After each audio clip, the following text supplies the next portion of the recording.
Hello friends, in this quick tutorial I'm gonna walking through how to see if someone blocked you on Snapchat. But before getting started this video, make sure to subscribe. How do I mean it? So first of all, you have to click on your profile icon, and from here if I go to add friends, and now here you have to search that actual username which you are thinking you got blocked. So I'm going to type here the actual username of this friend,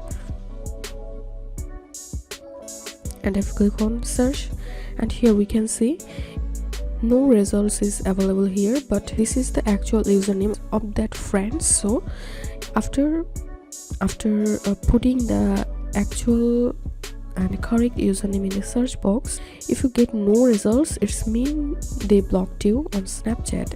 And another way you can check who blocked you on Snapchat, go to chat conversation, open your chat, and from here if you are thinking you got blocked from someone and the conversation is vanished from your chat list, it's mean you got blocked from their account. So this was the two ways we can see if someone blocked us on Snapchat. If you find this video helpful, make sure to subscribe. How to 1 minute. Thanks for watching this video.